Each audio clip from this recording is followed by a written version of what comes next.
Hello friends, welcome to GATE smasher. आज की इस वीडियो में हम डिस्कस करने जा रहे हैं सोल्यूशन ऑफ असाइनमेंट नंबर 8 जो हमने दी थी थ्योरी ऑफ कंप्यूटेशन के ऊपर। तो स्टार्ट करते हैं क्वेश्चन नंबर 1 से। The family of recursively enumerable languages dash under complement and dash under clean closure. तो क्वेश्चन को अगर आप ध्यान से देखो तो ये क्वेश्चन आया हुआ है कहां से? क्लोजर प्रॉपर्टी में से। और एनटीए नेट का अगर हम सिलेबस डिस्कस करें कि कौन कौन से ऐसे टॉपिक है जो मोस्ट फ्रीक्वेंटली आस्क्ड है, तो उनमें से सबसे मेन टॉपिक क्या है? Closure property. Not for NTA NET, अगर हम गेट के एग्जाम की बात भी करें तो किसी भी कॉम्पिटिटिव एग्जाम में अगर थ्योरी ऑफ कंप्यूटेशन से क्वेश्चन आया है तो डेफिनेटली क्लोजर प्रॉपर्टी से आएगा ही आएगा। और इसका एक सिंपल सा फंडा है कि आपको एक टेबल है, उस टेबल को अगर आप याद कर लो अच्छे से कि किसके अंदर क्लोजर है, कौन सी लैंग्वेज कहां पे क्लोजर है या नहीं क्लोज्ड, तो आपका इजीली जो है एक या दो क्वेश्चन बहुत ही इजीली सॉल्व हो जाते हैं। तो अगर हम बात करें यहां पे कि कौन सी लैंग्वेज और कहां पे क्लोज्ड है या नहीं क्लोज्ड, तो आपको एक्चुअल में मेन जो है union, intersection, minus, Kleene closure and complement, ये 5 तो आपको याद रखने ही है। और अगर हम लैंग्वेज की बात करें, ऑपरेशन कौन कौन सी लैंग्वेज के अंदर कौन कौन से ऑपरेशन क्लोज्ड है, तो लैंग्वेज में हमारे पास है रेगुलर ग्रामर है, हमारे पास डीसीएफएल है, सीएफएल है, सीएसएल है, रिकर्सिव एंड रिकर्सिव एन्यूमरेबल।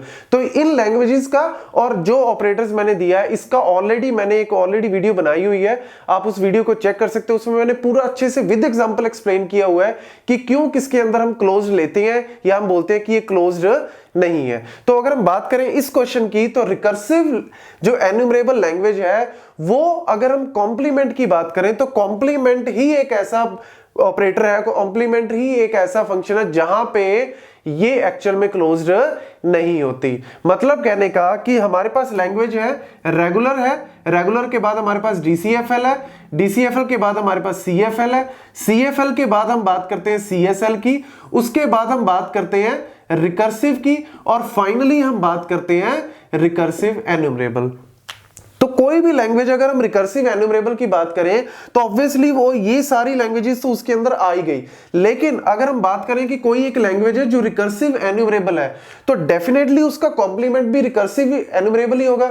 नहीं, ये जरूरी नहीं है। तो आप यहां पे क्या बोल सकते हो? It is not closed. और यही एक ऑपरेशन है कॉम्प्लीमेंट। लेकिन अगर हम बात करें क्लोजर की या फिर यूनियन की, इंटरसेक्शन की, माइनस की, तो सारों के अंदर जो रिकर्सिव एन्यूमरेबल है वो क्या है? क्लोज्ड है। लेकिन अगर हम बात करें कि कोई भी रिकर्सिव एन्यूमरेबल लेकिन वो साथ साथ रिकर्सिव भी है, तो क्या अब ये क्लोज्ड होगी? हाँ, अब आप कह सकते हो कि क्योंकि कोई भी रिकर्सिव एन्यूमरेबल अगर वो रिकर्सिव है तो डेफिनेटली वो क्या होगी? कॉम्प्लीमेंट के अंदर क्लोज्ड होगी। लेकिन अगर वो प्योरली रिकर्सिव एन्यूमरेबल है, मतलब रिकर्सिव नहीं है या सीएसएल अंदर नहीं है, सिर्फ रिकर्सिव एन्यूमरेबल है, तो वो क्लोज्ड नहीं है। किसके अंदर? कॉम्प्लीमेंट के अंदर। और यही एक मेन ऑपरेशन है जिसके अंदर वो क्लोज्ड नहीं है। बाकी सारों के अंदर वो डेफिनेटली क्या है?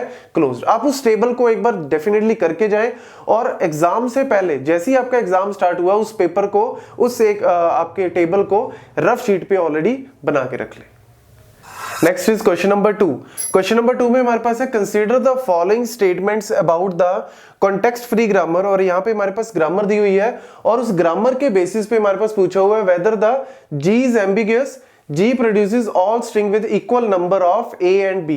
और यहां पे भी मैं आपको एक और इंपॉर्टेंट पॉइंट बताना चाहता हूं कि जितनी भी ग्रामर्स हैं सबसे ज्यादा क्वेश्चन आपको पुराने सारे ईयर्स में ग्रामर्स के ऊपर आपको डेफिनेटली क्वेश्चन मिलेंगे। मैं ये नहीं कह रहा कि एम्बिग्यूटी के ऊपर क्वेश्चन मिलेंगे, लेकिन इस तरीके से आपको ग्रामर दी हुई होगी, या तो आपको स्ट्रिंग फाइंड आउट करनी है कि कौन सी ये फॉलो कर रही है, या फिर सीएफजी फाइंड आउट करनी है कौन सी मशीन इसको एक्सेप्ट कर रही है। इस तरीके के आपको बहुत सारे क्वेश्चन जो है वो ग्रामर्स के ऊपर भी डेफिनेटली मिलेंगे। तो यहां पे अगर हम बात करें एम्बिग्यूटी की, तो एम्बिग्यूटी का यहां पे फंडा क्या है कि अगर हमारे पास more than one parse tree possible है, मतलब अगर मैं एक स्ट्रिंग प्रोड्यूस कर रहा हूं और उस स्ट्रिंग को मैं more than one parse tree से बना सकता हूं, मतलब ग्रामर के अंदर एम्बिग्यूटी है। तो अगर स्टार्ट करें यहां पे एस जो है वो किसको प्रोड्यूस कर रहा है? लेट्स से एस को। नाउ इस वाले एस को अगर मैं लेफ्ट वाला जो एस है उसकी जगह अगर मैं पुट करता हूं ए बी, और इस एस को मैं एज इट इज रखता हूं let's say S, and then उससे आगे मैंने फिर प्रोड्यूस किया क्या? एस एस, और देन मैंने यहां पे इसको टर्मिनेट किया किससे? लेट्स से ए बी, और इसको भी मैंने टर्मिनेट किया किससे? ए बी से। तो यहां पे अगर हम ध्यान से देखो तो स्ट्रिंग कौन सी बनी? A B A B A B. और इसी चीज को हम एक और तरीके से भी कर सकते हैं। कैसे?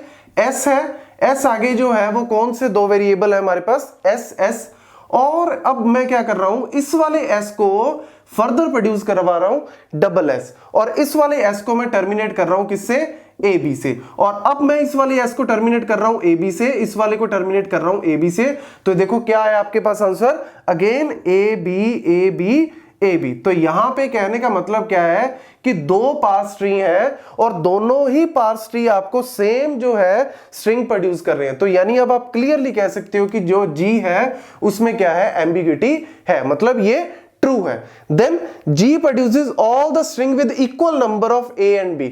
तो यहां पे देखो आपने जो स्ट्रिंग प्रोड्यूस की उसमें equal number of A and B आ रहे हैं, जितने नंबर ऑफ A हैं उतने ही आपके यहाँ B हैं। तो आप कह सकते हो कि ये भी क्या है, ट्रू है। लेकिन जब भी आप टीओसी में क्वेश्चन कर रहे हो हमेशा स्टेटमेंट को ध्यान से करना, क्योंकि टीओसी में क्या होता है, कई बार क्वेश्चन का आंसर ऐसे नहीं होता जैसे हम नॉर्मल न्यूमेरिकल्स करते हैं कि न्यूमेरिकल का आंसर आ रहा है लेट्स से 100 और मेरा आंसर आ रहा है 80, तो क्लियरली यहां पे गलत है। लेकिन अगर हम टीओसी की बात करें तो टीओसी में हमारे आंसर जो है वो ऑप्टिमल होने चाहिए। ऑप्टिमल का फंडा क्या है, ऐसा भी हो सकता है कि ऑप्शन ए भी ठीक लग रहा है, ऑप्शन बी भी ठीक लग रहा है, ऑप्शन सी भी ठीक लग रहा है, लेकिन आपको उसमें से मोस्ट ऑप्टिमल मतलब जो नियरेस्ट आंसर है उसको देना होता है। तो वही पॉइंट मैं यहां पे बोलना चाहता हूं कि G produces all string with equal number of A and B। तो आपको लगेगा हाँ यार equal number of A and B तो आ रहे हैं, नहीं, यहां पे वर्ड क्या है, ऑल स्ट्रिंग का मतलब है कि ऐसा भी तो पॉसिबल है कि एक स्ट्रिंग है let's say A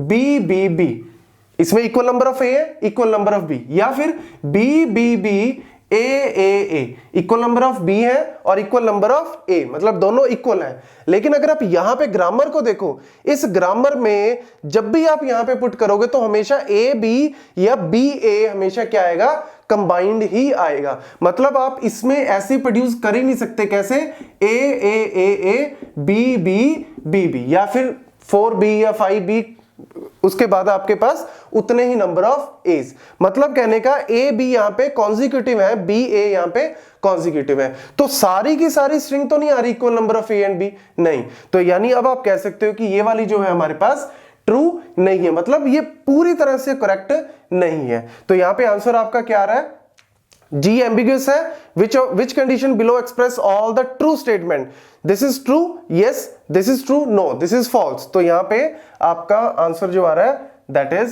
1 only। Next is question number 3।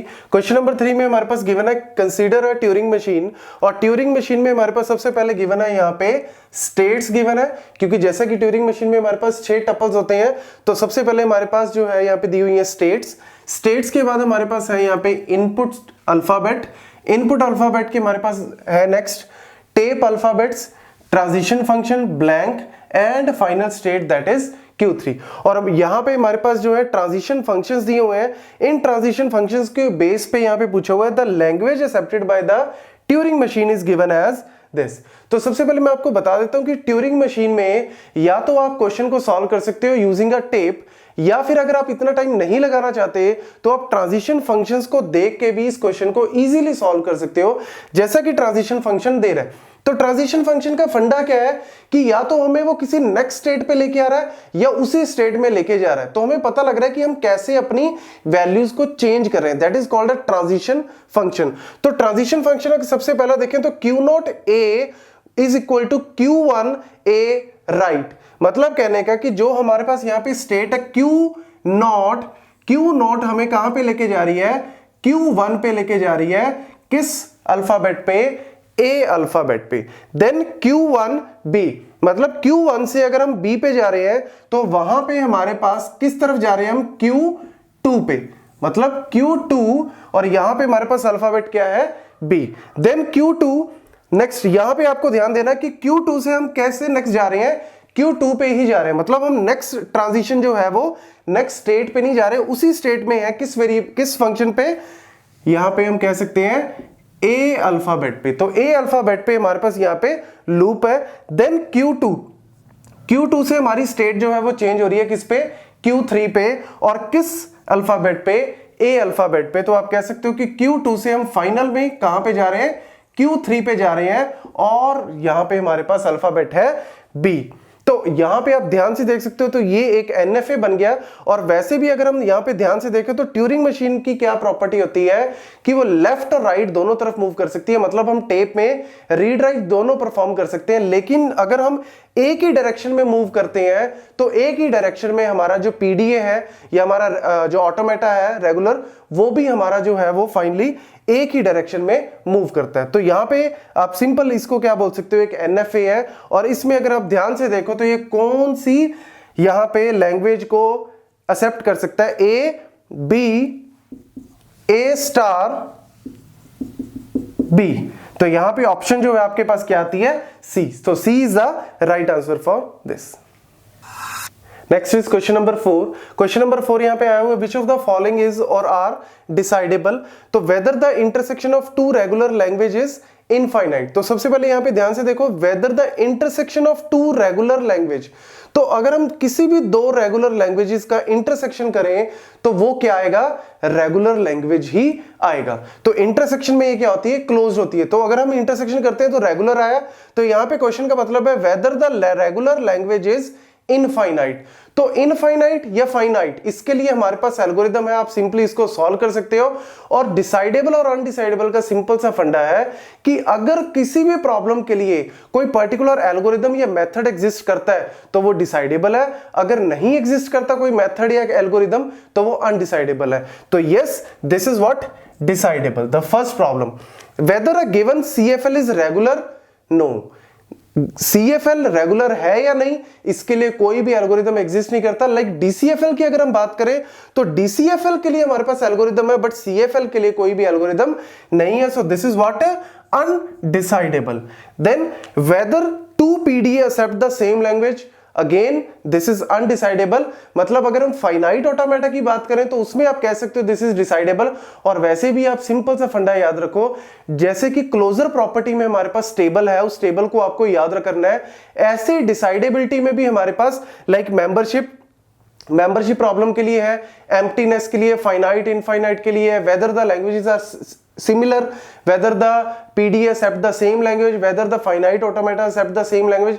इन सारी प्रॉब्लम्स के लिए अगेन हमारे पास एक टेबल है, उस टेबल को आप इजीली याद कर सकते हो और डेफिनेटली इसके ऊपर क्वेश्चन जो है वो आती हैं, या तो डिसाइडेबल के ऊपर आ जाता है या क्लोजर प्रॉपर्टी के ऊपर आ जाता है। कई बार इन दोनों के ऊपर ही क्वेश्चन आ जाते हैं। तो यहां पे अगर हम बात करें so third is what, again undecidable, because PDA accept the same language, ये कोई जरूरी नहीं है। Then whether a given grammar is context free, yes. Again इसके लिए हमारे पास CY के एल्गोरिथम एग्जिस्ट करता है, तो आप कह सकते हो कि yes this is what true, या ट्रू इन द सेंस आप कह सकते हो कि yes this is what decidable. तो यहां पे हमारे पास ऑप्शंस के according 1 is a decidable and 4 is a decidable. So answer जो है हमारे पास क्या आता है, B, that is 1 and 4। Thank you.